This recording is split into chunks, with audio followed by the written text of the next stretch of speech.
listener production. Hi, Helen Smith here with you. Welcome to The Briefing. Have you ever wondered whether the timing of a new celebrity couple is a little bit too convenient or has a whiff of being staged? Well, it might be a PR relationship. Maybe the new couple have something to promote, Pamela Anderson and Liam Neeson, or need a bit of a relevancy boost for their personal brands. Enter Tammy Hembrow and Bailey Smith. Speculation is a sport. We love it. We love the discourse. We're chatting about it right now. And what we don't realise we're doing is falling into their trap. So while we sit here and discuss this, there's probably a bigger story happening behind the scenes that they don't want us to talk about. So they're distracting us with this dangling carrot. A PR insider takes us into the world of manufactured celebrity relationships and how to spot one. That's coming up in the second half of this episode. First though, let's get into the headlines with Tara Cassidy. It's Friday, the 15th of August. Morning, Helen, and to you listening, happy Friday. We're starting this morning with fresh calls for Australia to secure a sit-down meeting with President Donald Trump about its landmark AUKUS submarine deal. That's the advice from both Democrat and Republican members of US Congress that are visiting Australia this week for a diplomatic trip, bringing together Australian and American leaders for the Australia-America Leadership Dialogue in Adelaide. According to the delegates, both sides of politics support the historic pact, which is currently being reviewed by the Pentagon following criticism from some in the Trump administration.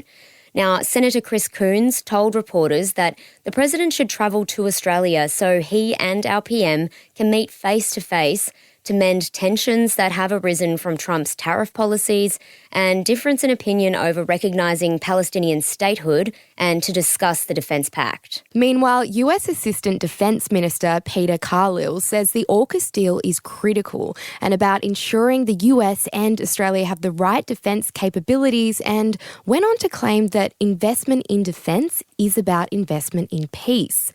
It's something opposition leader Susan Lee has also put the pressure on Albo to make happen, pointing out the last presidential visit was over a decade ago. She says it's important for our national security and allyship, and shared concerns that our relationship with the US is drifting and comes as Anthony Albanese's rejected a push from the US to ramp up our defence spending. The US politicians are set to meet with Albo in coming days in Sydney after their tour of the proposed AUKUS sub shipyard and stopovers in PNG and the Marshall Islands. A chilling video has been revealed of the man accused of murdering a pregnant woman and decapitating her partner before putting his head on a spike in Melbourne. The video appears to show 34-year-old Rod Judd, who was homeless at the time, and one of his German shepherds leaving a Bunnings hardware store holding a stake just an hour and a half before the alleged killings on Monday. The store is located at Notting Hill, which is about 1.5 kilometres from where the bodies of 39-year-old Athena Georgopoulos and 50-year-old Andrew Gunn were found in their Mount Waverley home. Hours later, a blood-soaked Rod Judd was arrested after allegedly being seen dining at a McDonald's just minutes after the alleged murders. He was charged with 2 counts of murder and fronted the Melbourne Magistrates Court on Wednesday, where he was reportedly seen smirking and winking at reporters sitting in the public gallery. According to the couple's neighbours, Andrew Gunn may have had a disagreement with Rod Judd over the sale and ownership of some dogs prior to the couple's killings. Earlier in the day, the pair had just revealed the gender of their soon-to-be child to the family and had been discussing plans of their lives as parents together. A major Australian university has temporarily suspended new enrolments for 146 courses, leaving 400 jobs on the line, and sent out a bizarre list of stress management advice to staff. The University of Technology Sydney told employees they will need to cut around 10% of their workforce this year due to cost-cutting initiatives to save over $100 million. And as the announcement came, so did a list of self-care suggestions that included 50 tips for staff potentially losing their jobs, including some pretty strange supposed coping mechanisms like brush and floss your teeth every day, do that task you've been dreading like washing delicates, organising receipts for your taxes or cleaning a bathroom, find your favourite restaurant online and write them a positive review, Helen. Yeah, I'm not sure how I would take being told to brush my teeth if I knew my job was on the line. And staff from the 146 courses impacted across 6 faculties, naturally, also didn't respond that positively to the list, with mental health experts saying it delegitimised concerns of already distressed staff. Some of the suspended courses include those from the uni's business school, Faculty of Design and Society, Engineering and IT, Health, Law, Science, and the Transdisciplinary School. The Vice-Chancellor, Professor Andrew Parfitt, stressed the changes were temporary and no final decision has been made on either course cuts or job losses. The average Australian is earning more than ever, $2,000 a week, according to the Australian Bureau of Statistics. But before you think, wait, that can't be true because I sure as hell ain't, that is before tax, apparently. So the new figures are an increase of 4.5% compared to the same time last year, and they show on average males working full-time and now earning $2,100 a week, and females earn around $1,860 a week before tax. And you might be thinking, that all sounds great, but something feels off. And you'd be right. Despite the historic wage milestone, many Aussies reported feeling poorer than ever due to the cost of living crisis. And that's because the rising cost of everyday essentials continue to outpace income growth, with a recent CanStar survey finding the average weekly grocery bill for a family of 4 has jumped 11% in the past year, rising from $215 a week to $240. So that's an extra $1,300 a year on average. And across the country, rising rents and mortgage stress has also placed a lot of pressure on Aussies, with rental prices hitting record highs across all states and territories.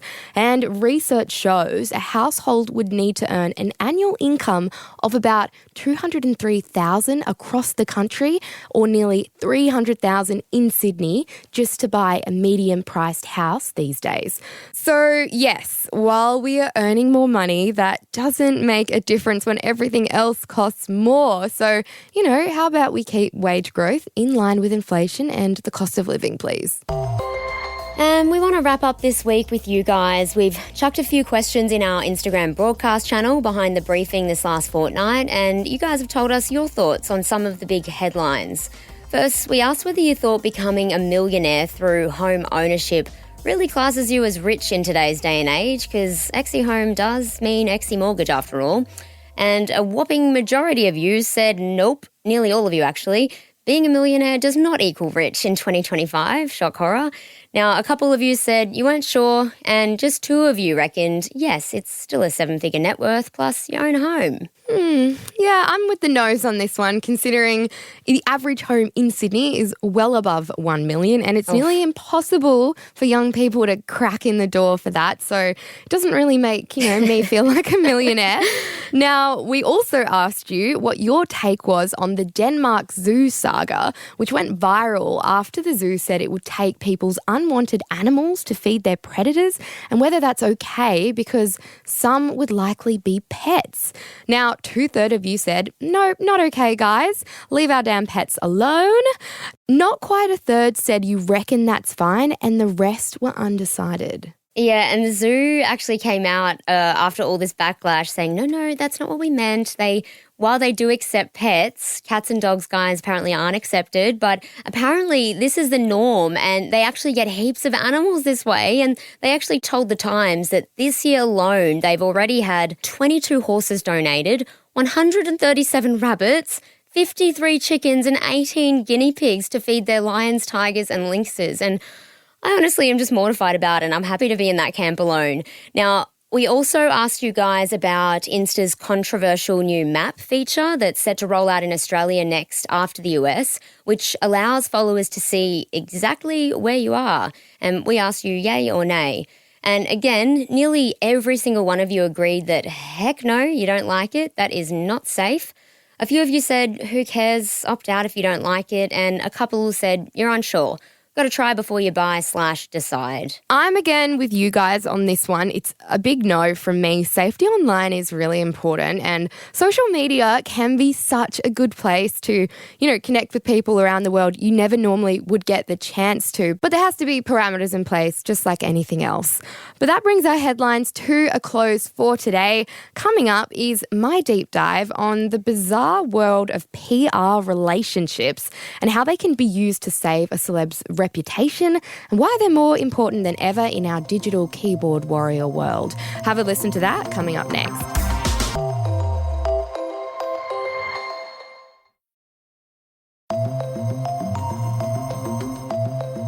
The brand deals, sponsorships, and companies celebrities align themselves can make or break their careers, and so can who they're dating. Enter the PR relationship. Public relations, or PR, is vital to a public figure's survival, with social media and the paparazzi letting everyone have an opinion. PR relationships are more important than ever. But how do they come about? What really goes on behind the scenes? And why do we always fall into the trap of something that's been perfectly crafted together to either promo a project, build up sometimes a fake narrative, or even fix someone's reputation? Think Kim Kardashian and Pete Davidson, Saltburn actor Barry Keoghan and pop star Sabrina Carpenter, and more recently Pamela Anderson and Liam Neeson. Billy Daniels runs a high-end PR agency, Billy Etc., and is an expert in the orchestration of celeb relationships. Billy, what is a PR relationship? A PR relationship is something that has been orchestrated behind the scenes that will be mutually beneficial to the two parties involved for a common cause. So how does a PR relationship happen? Are representatives for celebs just trying to create the perfect couple for the public? Yeah, but it's not even necessarily the perfect couple. It's us evil PR people behind the scenes thinking how we can strategically amplify a message. And sometimes that is in pairing two people that don't even necessarily match, but they're sharing a common goal. So it could be in the lead up to a promotion, like a project that they've got coming up. Someone might need a bit of brand rehabilitation.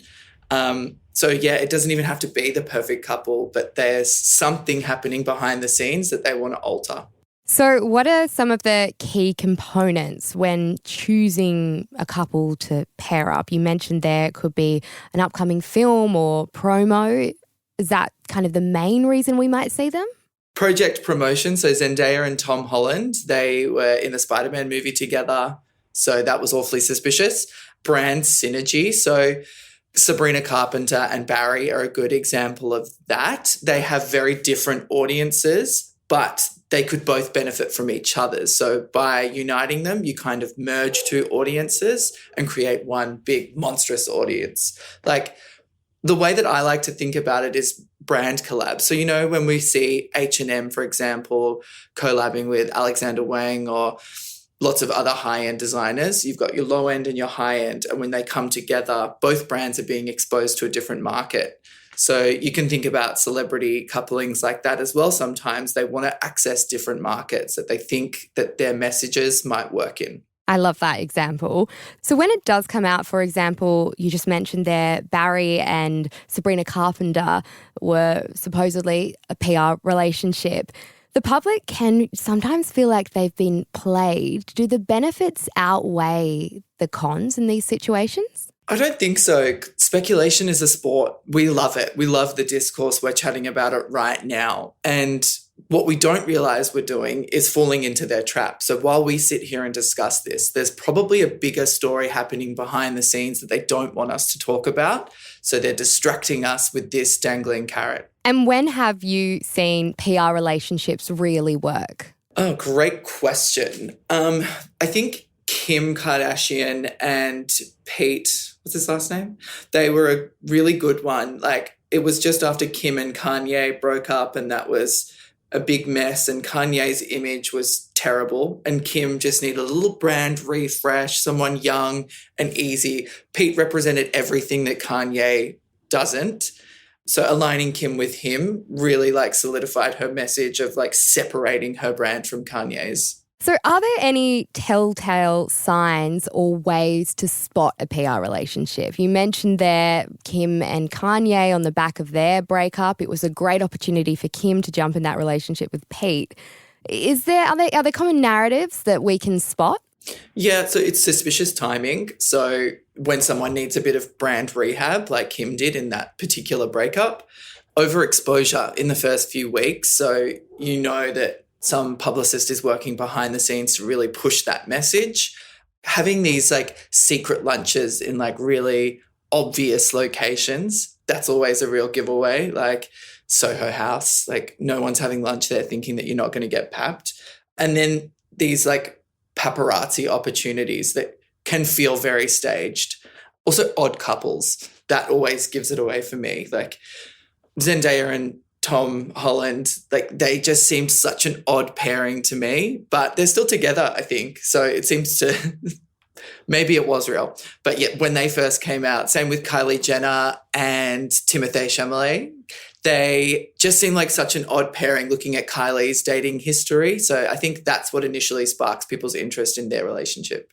And speaking of Kylie and Timothy, we've more recently also seen Pamela Anderson and Liam Neeson pop up on everyone's radar, thinking that might be a PR relationship. Everyone does seem to have an opinion on whether someone's in a PR relationship or a real relationship. Why do you think we're so obsessed with this? We just love it. Like I said before, speculation is a sport. It's something to talk about with your friends over dinner. Like we love exploring, like looking for little hidden messages on Instagram. So it's just us being the monstrous consumers that we are. We can't help ourselves. And you mentioned before how we often fall into the trap of PR relationships. I want to get some hot takes. How long would an average PR relationship last, or how long should it last? And you mentioned the paparazzi shots before. What are some of the intricacies going on behind the scenes from their reps? In terms of how long they should last, it's definitely a case-by-case basis. Like Kim and Pete's was always meant to be that quick fling. So I think they were like maybe 6 months, and that was perfect. She was having her little rebound, and that's what it was. But other instances, it could look really fake if it only lasts 6 months. Like people can look back at it and be like, see, I knew it. It was all fake. They only lasted 6 months. So I think you have to think about what you're trying to achieve with it, and then you can assess your timeline. If we need some fresh images, speculation images, we'll make a booking for the talent, set them up, put them somewhere that we know the paparazzi has some good angles that they can shoot from. And then we will tip off the paparazzi and say, so-and-so is going to be there at this hour. Do with that what you will. And some publicists will use like burner emails to protect themselves. Some are just like, no. We're all here to do the job. So this is where they're going to be. Go and shoot it. So where have we seen some examples in Australia of when a PR relationship has worked perfectly with what the reps want the public to see? Well, one that is happening right now, unfolding. So I'm not sure if it's worked perfectly just yet. We'll have to wait and see. But Tammy Hembrow and Bailey Smith, they were recently papped hand in hand. And there was headlines saying they were spotted kissing. I'm like, spotted by who? In Australia, we don't have many celebrities. So we don't have that LA paparazzi that will chase you. In Australia, if you're papped, 99% of the time, it's been set up. So for me, that's an instant red flag. Less in America, you can get more genuine paparazzi shots. But yeah, for me, that's a telltale sign. I think Bailey probably needed a little image rehab. He was like a bit of a party boy, but Tammy's quite a controversial figure too. So let's see how that one unfolds. So have we seen any examples of when a PR relationship has just completely backfired? Probably like all of Taylor Swift's potential PR relationships. I think she had her moment of near cancellation when she was being probed in every interview, like, why do you date so many boys? Why are they all unsuccessful? And why are you writing songs about them all? So whether they were PR relationships or not, you never really know, but they definitely backfired on Taylor a little bit. But having said that, I don't think that would happen today. Like the questions she was asked as a woman, I don't I don't think they were really appropriate, and I don't think she would be asked them now. But yeah, at the time, I think things got a bit rough for her, and then she released the Reputation album off the back of it because of how close to cancellation she came. And how important is having PR or a PR crisis team for these big name celebrities when we're talking about not only relationships, but if they've got big projects coming up or even dealing with a scandal, how important is it to curate the perfect narrative? It's really make or break. Like, look at the Snow White movie. That was such a bomb because people were hating on Rachel, who played Snow White, so much. So as I mentioned before, sometimes we put together a couple to distract from something else. So perhaps if they'd have gotten on top of that faster, paired Rachel up with someone who had a glowing reputation and kind of distracted from all the hate she was getting, it could have redirected the movie slightly. But it is pretty essential to orchestrate these things well in advance so that you know what's going to happen. You've got to plan for every scenario. Thanks, Billy, for joining us on The Briefing. Cool. That was Billy Daniels, owner of PR agency Billy Etc. And thanks for listening to this episode of The Briefing. That's it for now, but while you're there, if you could rate and review The Briefing, it's a really easy way you can support everything we do here on the show. And you can check out our Instagram at The Briefing Podcast. I'm Helen Smith. Catch you next time.